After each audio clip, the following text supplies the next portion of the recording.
So hello all, in this video we will see different optimization techniques. So optimization techniques are basically used to minimize the error of a machine learning model by altering the neural network parameters such as weights, learning rate, etc. So that the error in the neural network or loss in a neural network is actually a function of the weights, the learning rates, the biases, etc. So what we will do is, in optimization technique, we will try to optimize parameters like that. There are lots of parameters other than this. We call them hyperparameters. So there are lots of other parameters too. So if we can change these parameters in the correct way, we will be able to minimize the error. So these are what optimization algorithms aims at. So this is what the optimization algorithms aims at. That is, they try to reduce the loss of a neural network by changing the parameter values like value, weight value,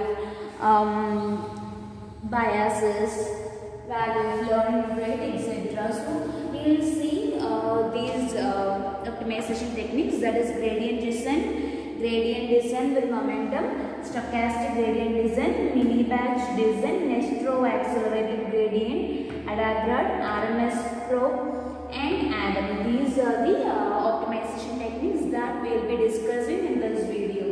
So the first one is gradient descent. So you might be already knowing gradient descent because we have discussed gradient descent when we have analyzed the backpropagation algorithm. So in backpropagation algorithm, to reduce the error of the network, we were propagating the gradient of the error with respect to weight and with respect to bias backwards, right? We were changing the weights and the other parameters using this gradient. So it is mainly used in linear regression and classification problems.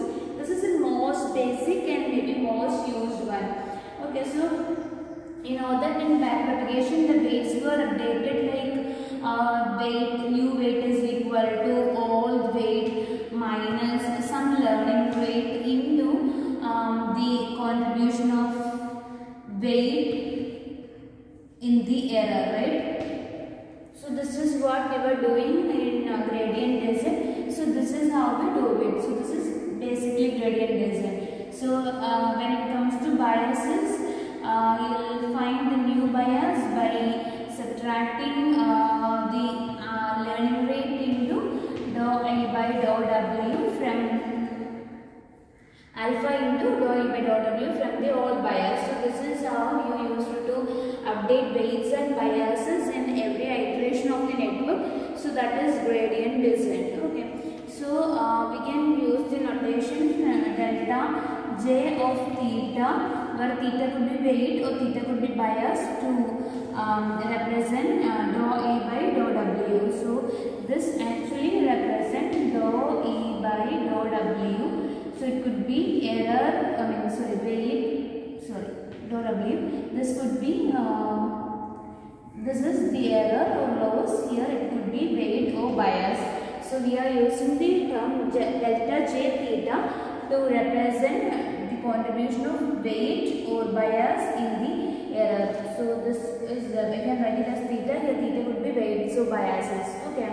So delta J theta is actually the contribution of this parameter in the final loss, so final error.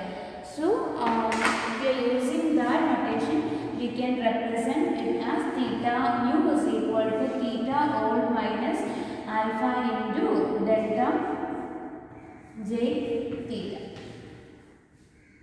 So we can represent it like that. So this is the equation for gradient descent, and this is the most simple and most basic one. It is very easy to compute, but the problem is it may trap a local minima. For example, if the loss values of the error functions are like this is actually the global minima and this is actually the local minima. So it may get trapped in local minima. So that is the problem with gradient descent, but the computations are very easy and it is very easy to calculate.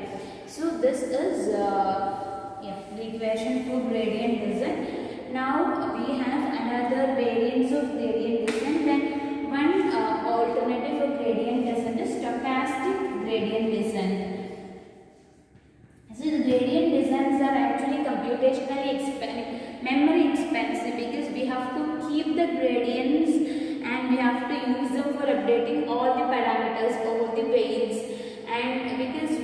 updating all the weights after an iteration. So all the weights in the neural network must be updated after an iteration. So that takes lots of memory. So gradient descent is memory consuming.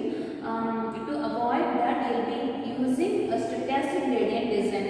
See, before that, I'll tell you what is an epoch and what do you mean by an iteration.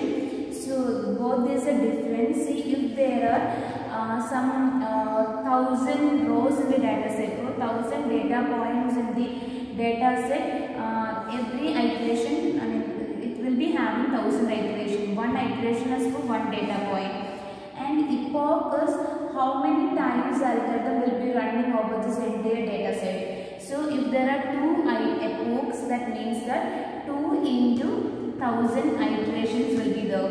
If there are 20 epochs, that means 20 into 1000 iterations will be there.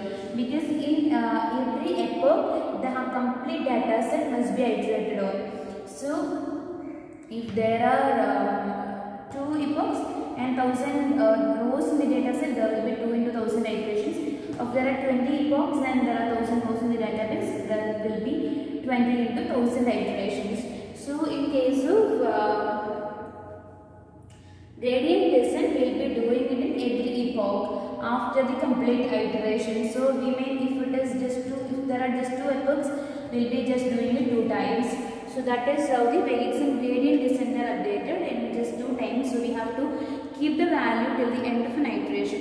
But when it comes to stochastic gradient descent, we will be doing this for every data point. That is, for each iteration, we will be computing the gradients and updating the gradients. So we can write the equation by modifying this slightly, as the equation for stochastic gradient descent is theta nu is equal to theta, or theta could be weight or bias or any other parameter for that matter, alpha into j delta j theta. As I told, see, j theta is actually the contribution of the parameter theta in the error, so that's a gradient, and theta for xi yi, the value of theta for the data point xi yi. Okay, so that is how you update the gradients in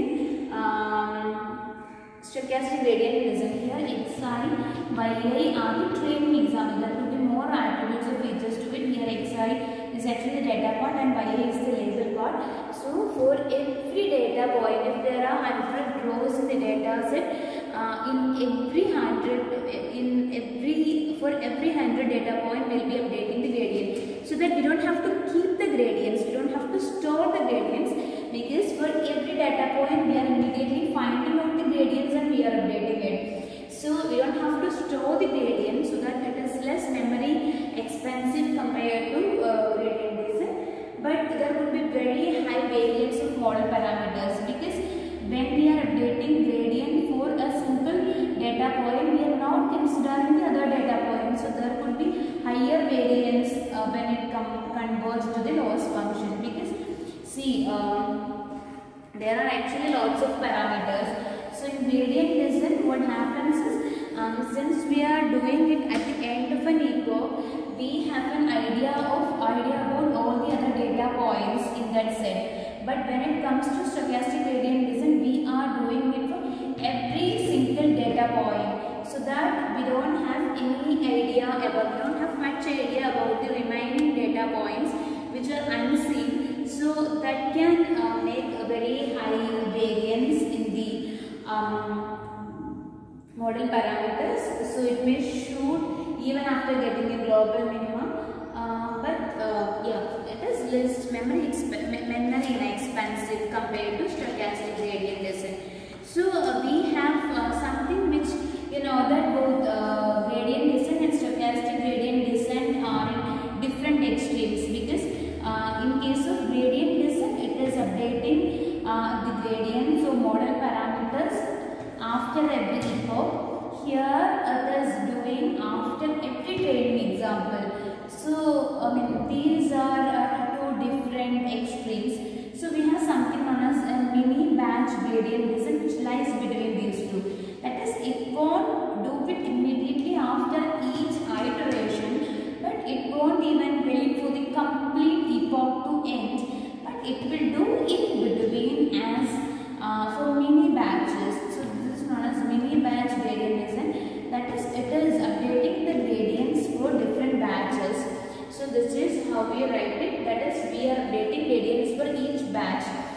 example, of the a data set of 1000 entries are divided into data sets of 100. You know that there are 10 data sets, 10 different batches, right? If each batch contains 100 data points, we have 10 such batches. So this will be updating the weights and weights 10 times. The model parameters will be updated 10 times so that this variance in model parameters can be minimized. That means it is doing it 1000 times, it is doing it 1 time, but this is doing it 10 times. So actually it is a moderate method, many batch gradient descent. Hope that is clear. So that is actually best many batch gradient descent is best among the variants of gradient descent algorithms. But all the gradient descent algorithm has this problem of we have to calculate this the value of the chosen value of alpha, that the learning rate must be very carefully chosen. Then only we will get very good convergence and very good weight updates. So that is actually a problem, and the gradient descent approaches can be trapped in local minima. So that is another problem with gradient descent algorithms. So we will so in order to reduce the variance associated with gradient descent, that is there could be very high differences among weight values in different updates. So to weights or any parameter values. So to avoid that, we have another method, that is gradient descent with momentum.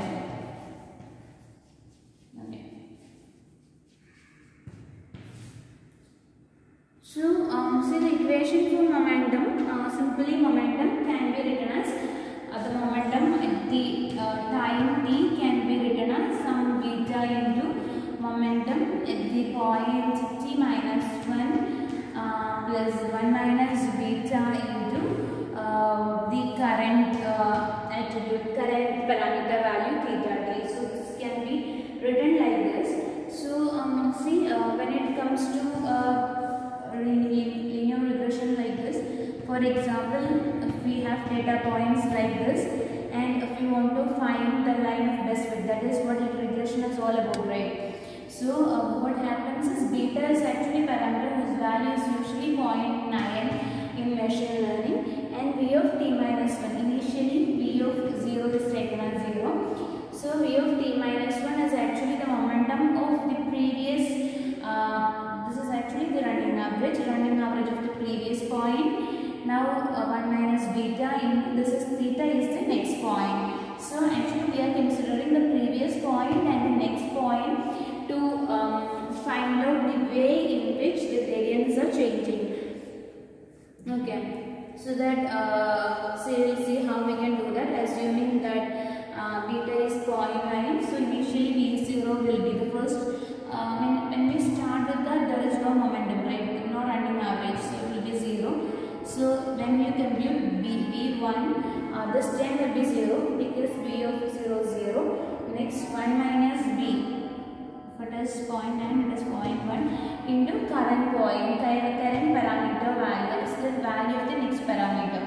So that value will be considered. Now when you compute V2, this is actually beta into V1, right? So that is beta into 0.1 into 1 minus beta into theta t plus 1 minus theta t minus plus 1 minus beta into theta t, right? When you calculate V3, you have to apply this after beta. So beta into 1 minus beta into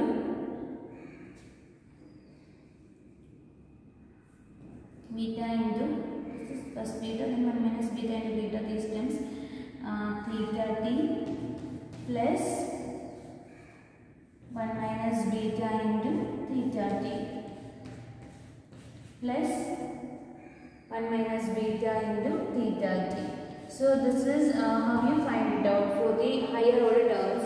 So when you look at this, you can see that actually beta is having value 0.9, so which is the value is less than 1. So beta q means it is having lesser value compared to beta square, and beta square is having higher value compared to beta. Okay, because it is value less than value less than 1. So as we go ahead, the higher power terms of beta will be having lower values. So moment of when you see this computation, it is clear that for the previous point, that is for example, if I expand equation for B4 and expand all this, I'll be getting something like 1 minus beta into theta 4 plus beta raised to 1 into theta 3 plus beta raised to 2 into theta 2 plus beta raised to 1 into theta cube, something like this. Okay, that means when we are considering theta. So when you know that the previous point, when if you are calculating momentum for this point is given higher importance, this point is having lower importance, this point is having even lower importance, and this point is having very lowest importance. So that is how the line of regression is made. This is how the change in direction of the gradients is found out. That is, we are finding the momentum of the previous point and 1 minus beta. Beta is 0.9 usually, and into the current parameter value. That is, we are also considering the value of the previous data points also, and that is why it is known as momentum. Okay, so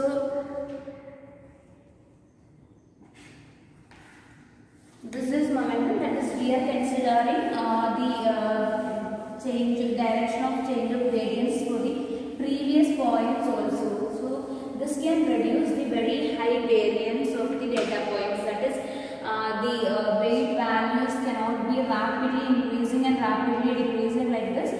But since we are comparing, since we are incorporating the previous parameter values also in the equation, that can keep the variance of the different parameters a minimum. So in turn, you can write the gradient descent with momentum as Vt is equal to beta into V of t minus 1 plus alpha into delta j theta, as we used to do, right? Now theta can be updated as theta is equal to theta all minus V of t. That means every time when you find the direction of the gradient, you are taking into account the gradient change for the previous points also. That is, the previous attribute values are also considered. Okay, so beta value should be taken a very high value which is closer to 1. If the beta value is very small, that means, see, when the beta value is very small, for example, if it is 0.1, the equation for momentum that we were considering was beta into V of t minus 1 plus 1 minus beta into theta to the next point, right? So when we draw the line of regression using this point, beta is given the value 0.1, then 1 minus beta will get the value 0.9, right? So that means the next point is given higher importance. So that is, if the next data point is having very high importance, that will overfit the model. So the value of beta should be kept as very high positive one. Okay. So this is the equation for gradient upgrade using momentum. But the problem is the value of beta should be chosen very carefully, otherwise all the advantages will be lost. So it converges very fast compared to gradient descent as well. So next we will see Nesterov accelerated gradient or NAG. Nesterov accelerated gradient.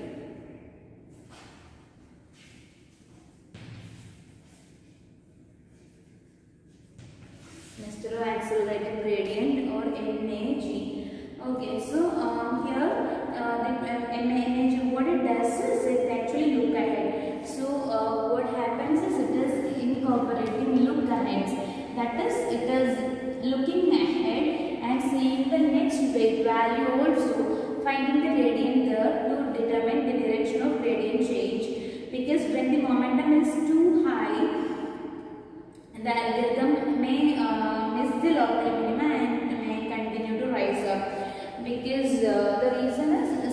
we are writing the cost function, so in one way we have weights or biases, in one direction we have weights, and in the third dimension we have the cost function. So usually cost function is drawn something like this. So yeah, drawn something like this. So what happens is when the momentum is very high, the cost function may converge like this. I mean, may get the value may come here, and when the weight updates are then when the momentum is very high, it may directly go to this point, missing this local minimum. So when the momentum is really high, it may miss local minima. Hope this is clear. That is, we have bias in one direction, one dimension. We have weights in other dimension, because usually cost is a function of bias and weights, and we have cost here.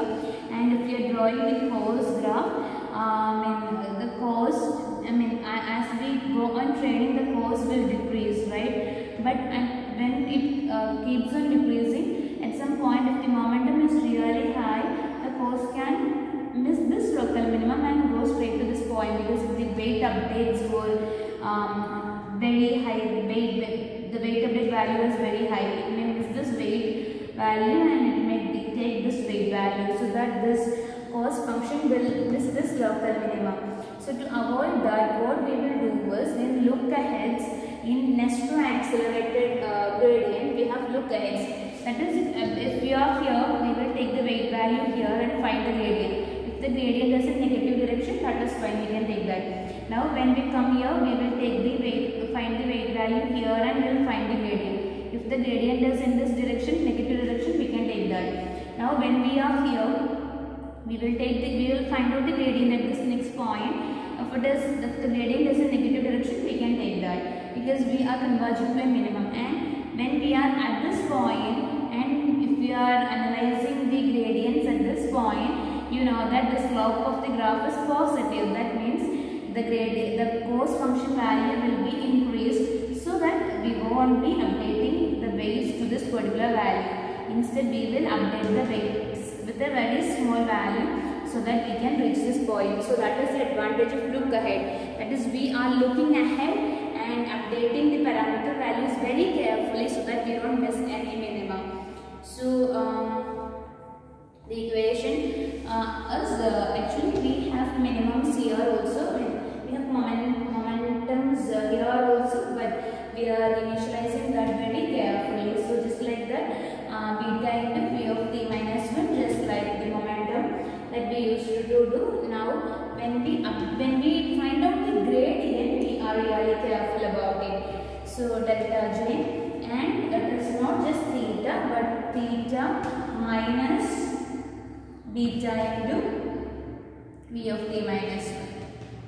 That is, when we update the gradients, we are not taking the gradients at the current point, but we are finding the gradients at the look ahead points, so that we won't miss the local minima. So this is Nastro accelerated gradient. We are looking ahead and take the gradients there. If the gradient is positive, we won't update the weight values that much higher. We will take very small weight value updates. So that is Nastro accelerated gradient. Hope that is clear. Next we have, that is, we are looking ahead on the weight, parameter values.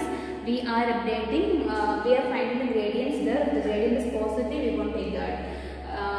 That means the cost function is increasing. So we are always looking for a negative gradient to get smaller cost values. So next we have ADAGRA. That means adaptive gradient.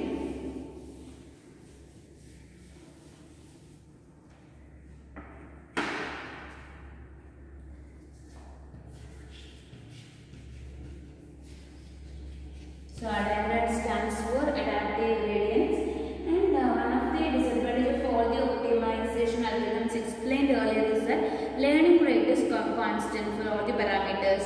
But learning rate need not be constant, because for some parameters very high value updates will be required. For some other parameters very small changes in the parameter values will be required. So different learning rate for different parameters is actually great thing. So that is what exactly ADAGRA is doing? That is, it is finding parameter values at each iteration.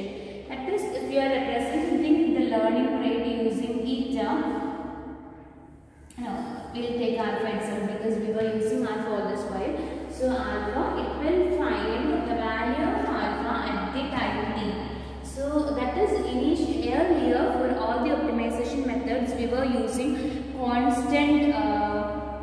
constant learning rate here, but we are finding learning rate at each point. So learning rate at each point is actually the previous learning rate divided by, or the initial learning rate divided by some value C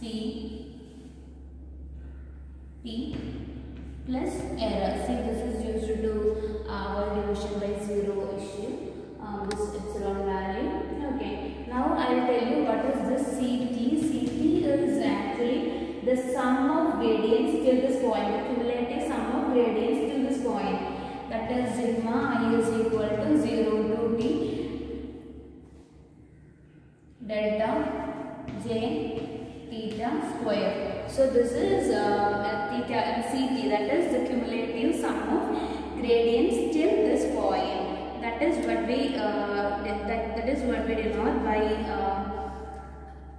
CT, cumulative sum of gradients till this point. Okay. Now we can update the weights as weight of any parameter. Let's call it theta, so that it would be weight or bias. So theta is equal to theta t minus 1. That is the order value of theta minus the new learning rate. That is alpha dash t into delta j theta. So this is theta t. So this is how we update the value of parameters. See, if you look at this, the difference is very clear. That is, you are using, you are not going ahead with a constant learning rate. Different parameters are having different learning rates here. So we have initially a parameter whose value could be something very small as 0.1 or 0.01, something like that. Now you are updating the value of learning rate in each iteration by the cumulative sum of gradients plus some error term. This is used to avoid division by 0. So the cumulative sum of gradients till this point gives you an idea about the importance of our contribution of a feature in the total gradient, the direction of gradient change and all. So that can be used to determine the gradient, so learning rate. So that learning rate is applied, so that different features and different iterations and different instances can have different learning rates. So learning rate is modified for each parameter at given time based on previous gradients calculated for the given parameter. So the sum of squares of gradients is what we use. Okay, we are storing that and to get the final results.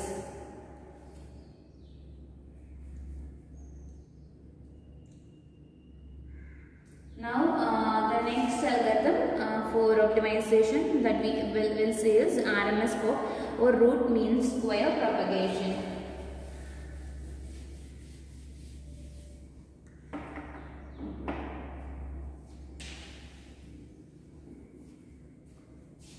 Root mean square propagation. You will understand this when you see the equation for RMS-POP. So RMS-POP is actually an adaptive learning rate method. So I'll tell you the equation for RMS-POP, then things will be more clear to you. So for weights and biases, we will be updating the parameters. So for weight update, this is taking squares, that is why I give SBB. So beta into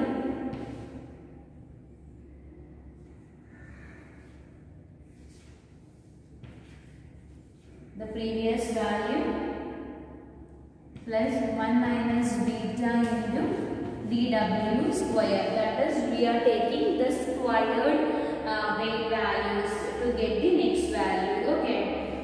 So for bias also, SBB is equal to beta into SBB plus 1 minus beta into dB square. That is, we are taking square squared sum of the parameters here. And the weights are updated. The weight updation is also different. Weights are updated as the weight value is equal to old weight value minus alpha into dw divided by square root of SdW plus epsilon. Here also epsilon is used to avoid division by 0 error, and B is also updated as B minus alpha into dB, the change in bias, divided by SdB plus epsilon.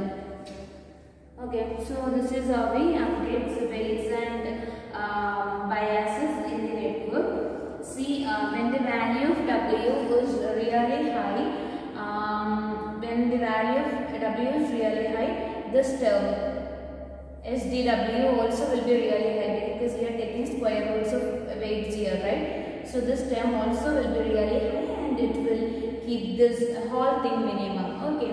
So similarly, when the biases are very small, this term will also be very small, and this total fraction will be small, and this biases can be improved. So that is how it works. It is actually a balancing factor.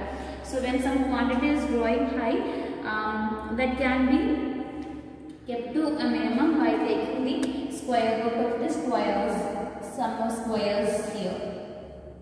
So this is how we do weight updation, and since we are taking the square root of squared sums, the name RMS propagation, and this is how weights and biases are updated in RMS probe. Okay. So hope that is clear. Now we will see the last optimization technique, which is ADAM. ADAM is actually RMS probe plus momentum. So we can just combine those two equations to get the equation for RMS ADAM. So ADAM is actually adaptive momentum. That is what ADAM stands for. Adaptive momentum, and that is what ADAM. This is actually RMS probe plus momentum. So the equations for both RMS probe and the momentum are combined in ADAM. So actually weights are updated as weight is equal to the older value of weight, new value of weight is equal to older value of weights minus the learning rate into the momentum that we calculate for weight divided by the RMS probe value. RMS probe value is actually SdW. That is what we calculate. It was VT, right? So we have used the notation VT though. So we can write VT. So this is SdW that we have written plus epsilon. So here this is the momentum equation that we found using momentum optimization technique, and this is the equation that this is the quantity that we have calculated using RMS probe. So we are dividing one momentum with actually another moment. So first moment is normalized by the second moment by the direction of in the given direction of update. So similarly for biases, it is old bias minus alpha into the value for biases calculated using momentum, then SdB plus epsilon. That is on the denominator you have the quantity calculated using gradient change calculated using momentum method, and on the denominator you have the quantity calculated using RMS probe method. So that is it. So it actually decreases the velocity and goes slow and keeps an exponentially decaying average of past gradients. So that is how it works. Now see you know that both the equations for momentum and RMS probe are having beta terms. So for momentum we will take beta as 0.9. For RMS probe we will take beta as 0.999, and this error can be taken as the value 10 raised to -8. This is just to avoid division by 0 error, and that is how it is done. Okay. So ADAM is actually a combination of RMS by momentum. So all these are methods used to get very small loss function values and very good convergence to the local minima by changing the parameters.